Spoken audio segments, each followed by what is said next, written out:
Salut à tous et bienvenue pour votre nouveau numéro du Journal des Sports. On attaque notre page football et on parle du VFC qui vient d'enchaîner 2 matchs en Ligue 2. Une courte défaite malgré un bon match 1-0 vendredi dernier sur la pelouse de Brest et puis un match nul, un partout au scénario cruel mardi soir chez lui face à Nancy. Et le bon match de Valenciennes lui permet tout de même de prendre un point qui pourrait s'avérer précieux en fin de saison. Mais au classement, VA n'a toujours que 3 points d'avance sur le premier relégable Ajaccio. Et la soirée a surtout été marquée par la déception, le VFC ayant mené grâce au premier but de Pierre Slidja jusqu'aux arrêts de jeu. Les sourires n'étaient donc pas de sortie après la rencontre, comme vous allez le voir dans les interviews de l'entraîneur David Le Frappeur, du capitaine Youdis Abdelhamid et du jeune attaquant. On n'est pas récompensé encore de nos efforts ce soir parce que on a fait, même si on a fait une première mi-temps timide, j'ai trouvé qu'on a été en deuxième mi-temps plutôt à notre avantage, même si on a subi un petit peu dans les 15 dernières minutes, mais il y a beaucoup de points positifs dans ce match, donc c'est surtout ça qu'il faut retenir. Je pense qu'on mérite de gagner. Et ça fait toujours les boules de se prendre un but à la fin. Et je pense que moi, comme tout le reste de l'équipe, on a un peu les boules. Il ne faut pas lâcher, on a réussi à faire 80 bonnes minutes. Sur les 10 minutes, on a un peu craqué, on a beaucoup reculé. Maintenant, il faut se servir justement de cette bonne partie contre Nancy pour amener les 3 points à Châteauroux. Pour chaque point pris, c'est un pas de plus, bien sûr, parce que là, ça nous fait 37. Voilà, on sait qu'il va falloir gagner un match. Il nous en reste encore un petit bout. Dès dans 2 jours, on sera à Châteauroux. Voilà, on sait que ce championnat n'est pas facile, hein, à l'image des résultats de ce soir encore. Donc quand il y a des confrontations directes comme ça, il y en a toujours un qui laisse des plumes. Nous, on a récupéré un point de plus sur Ajaccio. Maintenant, il faut continuer à faire notre petit bonhomme de chemin sans s'occuper des autres et puis à bien travailler. Voilà, et surtout, le mot d'ordre maintenant, c'est bien récupérer.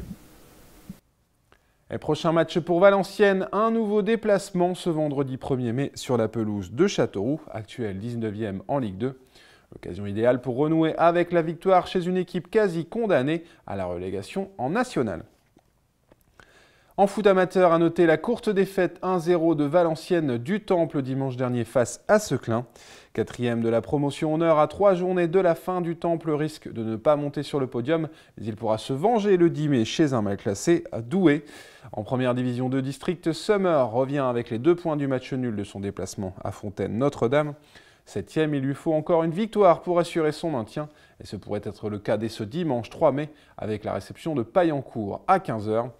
Enfin, en 2e division de district, Saint-Va a bien réagi dimanche en étriant Anglefontaine 4-1. Les cheminots vont désormais enchaîner 2 matchs en 3 jours pour espérer grimper sur le podium. La réception d'Artres ce vendredi 1er mai à 15 h, puis celle de Pont-sur-Sambre dimanche 3 mai, là aussi à 15 h. Toujours en sport, collectif Maison Hockey sur gazon, belle victoire du Hockey Club de Valenciennes face à l'autre 4e de la poule, le Stade Français. Un succès important 2-1 acquis dimanche dernier sur son terrain Vauban qui permet au HCV de prendre la 3e place. Assez loin tout de même du duo de tête, il faut le reconnaître. C'en est sans doute fini des espoirs de maintien en élite, mais on peut compter sur les hockeyeurs sur gazon de Valenciennes pour jouer le coup à fond jusqu'à la fin de saison. À commencer par leur déplacement à Nantes chez l'avant-dernier de la promotion élite ce dimanche 3 mai, avec un coup d'envoi prévu à 15 h. Le verdict bien évidemment dans votre prochaine édition. Plusieurs informations maintenant à noter dans votre agenda du baseball. Tout d'abord avec 2 dates au cours du mois de mai. La première, le mercredi 6, avec 2 matchs amicaux entre le Pôle France et le Pôle Belgique, l'équivalent des équipes nationales des moins de 18 ans. Les coups d'envoi de ces rencontres à 12 h et 15 h sur le Viper Park, au bout de la rue du Vergazon. L'entrée sera gratuite et le club a tout prévu pour accueillir les fans ou les curieux. Et puis cette double confrontation aura à nouveau lieu 2 semaines plus tard, le mercredi 20 mai, aux mêmes endroits et aux mêmes horaires. Notez-le bien. A noter également le Street In 2015, un tournoi de basket 3 contre 3 joué sur demi-terrain. le vendredi 8 mai à la salle des Tertiales. Une compétition organisée par des étudiants de l'association Mise au sein de la licence STAPS de Valenciennes, dans une ambiance surchauffée avec DJ, un show hip-hop, des cheerleaders et une démonstration de handi-basket. Tous les renseignements sur le site de la faculté univ-valenciennes.fr.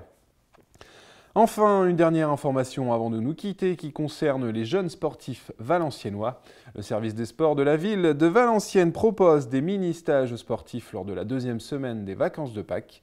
Seule condition nécessaire pour y participer, demeurer dans une des communes de Valenciennes métropole ou être scolarisé dans un établissement valenciennois. Enseignement, tarifs et inscriptions par téléphone au 03 27 22 59 40 ou via le site valenciennes.fr. Voilà, c'est la fin de votre journal des sports. Merci de l'avoir suivi. Très bonnes semaines à toutes et à tous. Bye bye.